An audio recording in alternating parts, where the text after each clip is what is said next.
I know on the last video I said that I'm going to review my Tudor Black Bay 36, but over the weekend I came across to a watch store in Sydney CBD.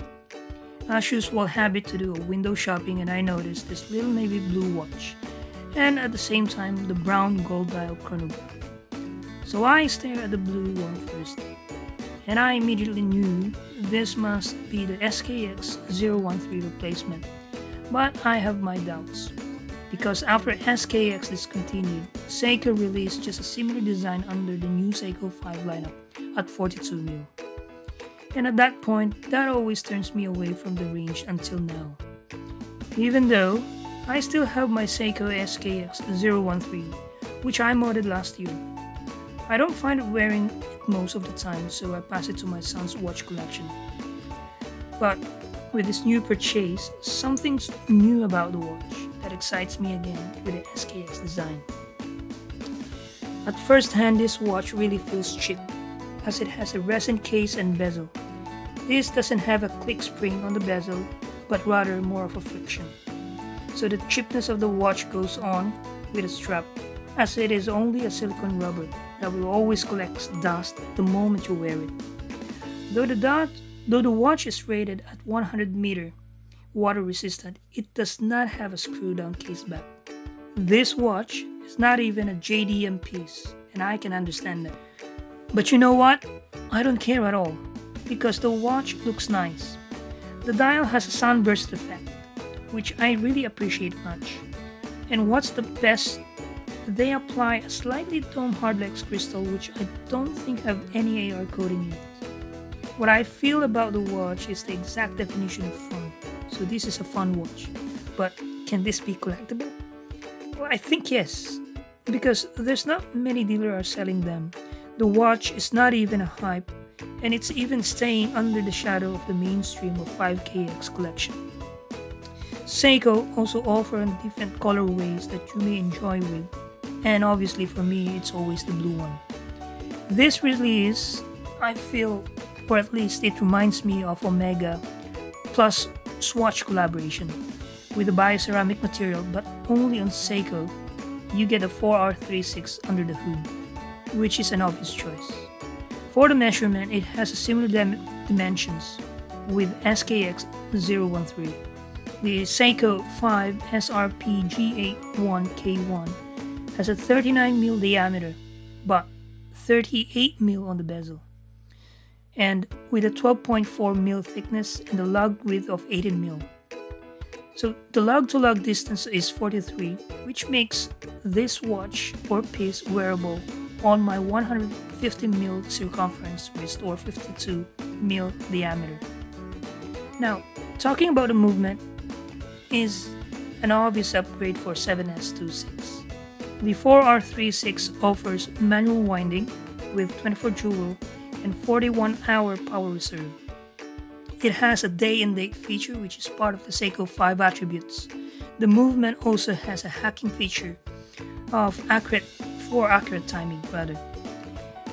At this price point, having a plus 45 or minus 35 seconds daily tolerance is not a deal breaker for some of us, but may need some adjustments when needed. I have been wearing this watch for several days now, and I admire the modern look. The silver printing of the hour markers matches the fine blue sunburst dial. The watch also feels comfortable with the wrist, on my wrist, probably due to the soft silicone strap.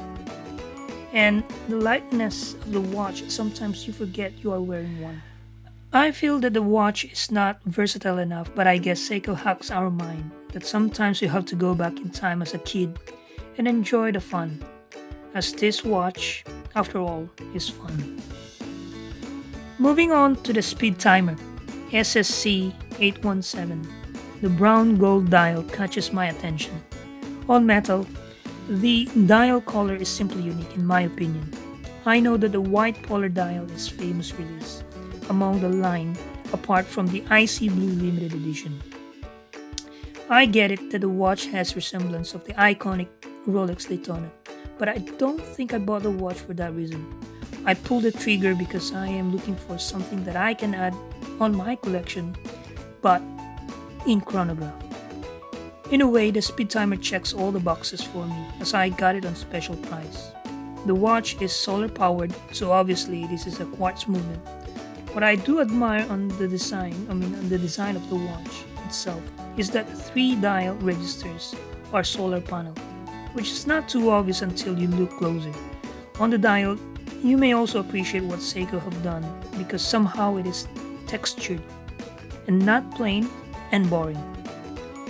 This colorway speaks to me probably because in my collection either you get black, blue, or white and sometimes green.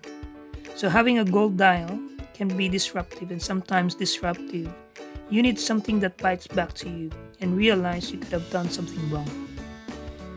The watch is decently sized at 39mm diameter, 13mm thickness, and 46mm lug-to-lug distance. So this, again, is a wearable piece that I will enjoy for a long time obviously. The movement is V192 solar quartz, which is nothing much to talk about as they are almost robust and expected to be accurate at all times. The watch has a curved sapphire crystal with AR coating on the side. It also has the Lumi-Bright hands and indices, but in my experience, they are not legible enough in low light condition.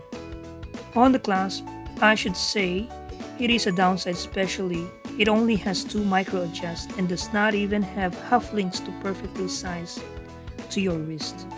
Well, lucky for me, the lug-to-lug distance of 46mm helps to fit on my wrist very well.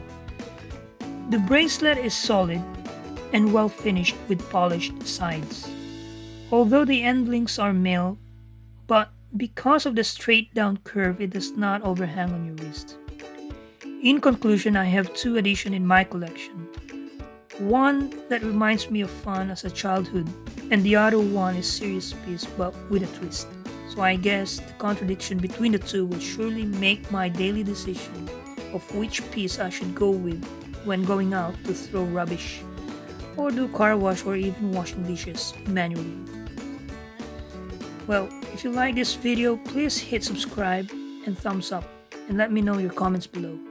Until next time, take care.